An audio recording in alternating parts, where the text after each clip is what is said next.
রাজধানীর হামের খবর জানাতে যুক্ত হচ্ছেন আমাদের সাথে সহকর্মী মেহেদী হাসান। মেহেদী, জানাবেন স্বাস্থ্য অধিদপ্তরের বুলেটিনে সর্বশেষ আক্রান্তের সংখ্যা কত এবং এছাড়া আর কি তথ্য আছে আপনার কাছে? চৈতি, আমি এই মুহূর্তে আছি মহাখালী। আপনি জানেন যে মহাখালীতে দুটি হাসপাতাল এই হামের চিকিৎসার জন্য নির্ধারণ করা হয়েছে। একটি হচ্ছে ডিএনসিসি কোভিড হাসপাতাল, যেটা আগে কোভিড হাসপাতাল ছিল, এখন সেটা ডিএনসিসি যে হাসপাতাল, এবং পাশাপাশি সংক্রামক ব্যাধি হাসপাতাল। তো আমি ডিএনসিসি হাসপাতালে গিয়েছিলাম এবং সেখানে দেখেছি হামের রুগী ভর্তি আছে। পাশাপাশি সংক্রামক ব্যাধি হাসপাতালে আমি গিয়েছিলাম সকালে আমি সেখানে রুগীদের সাথে কথা বলেছি, ডাক্তারদের সাথে কথা বলেছি। রুগীরা কিন্তু বেশিরভাগ কিন্তু ঢাকার বাইরের রুগী, তারা বিভিন্ন জেলা থেকে এসছে। দক্ষিণের জেলার সংখ্যাটা তুলনামূলক একটু বেশি। সেখানে হাসপাতালে তারা প্রথমে নিজ জেলার হাসপাতালে গিয়েছিল, সেখান থেকে যখন তাদের হামের উপসর্গ মনে হচ্ছে তখনই তাদেরকে ঢাকায় পাঠানো হচ্ছে।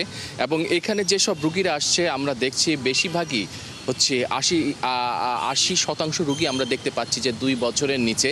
আপনি জানেন যে এই রুগীরা যখন আসছে তখন কিন্তু আমরা বেশ কয়েকদিন থেকে আমরা বলছি যে ডাক্তাররা বলছে যে এই রুগীরা আসার পরপরই কিন্তু তাদের জ্বর, সর্দি, কাশি, পাতলা পায়খানা, মাঝে মধ্যে শ্বাসকষ্ট কিন্তু হচ্ছে। এবং এই রুগীরা কিন্তু স্বাভাবিক চিকিৎসায় অনেকটা ভালো হয়ে যাওয়ার কথা, কিন্তু ডাক্তাররা বলছে যে যেসব রুগী অন্যান্য রোগ নিয়ে বেঁচে আছে, যাদের হার্টে ছিদ্র অথবা লিভারের সমস্যা, যেসব শিশুর বা ফুসফুস বা রক্তে কোনো রোগ আছে, জটিল কোনো রোগ আছে, এই শিশুদের কিন্তু আসলে আইসিইউ প্রয়োজন পড়ছে এবং এই শিশুরাই কিন্তু মৃত্যুবরণ করছে। তো ডাক্তাররা বারবারই বলছে, ঢাকার যেসব ডাক্তার আসলে হামের রুগীদের খুব কাছাকাছি থাকছে, তারা বাইরের জেলার যে ডাক্তাররা আছে তাদের উদ্দেশ্যে তারা এই বার্তাটা দিতে চাচ্ছে যে যেসব শিশু যদি হাম পজিটিভ মনে হয়, তার যদি অন্য রোগ থাকে, তাহলে কিন্তু তাকে বিশেষ সতর্ক অবস্থায় চিকিৎসা করার কথা বলা হচ্ছে।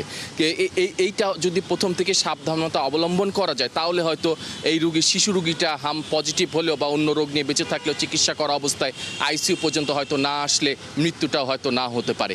প্রথমে এই সাবধানতা অবলম্বন করতে বলা হচ্ছে। এবং ডাক্তাররা কিন্তু, সব ডাক্তারদের সাথে আমি কথা বলেছি, তারা কিন্তু এখন যেটা সবচেয়ে বেশি ভাবছে যে চিকিৎসার চেয়ে কিন্তু টিকা নেওয়াটা বেশি গুরুত্ব দিচ্ছে।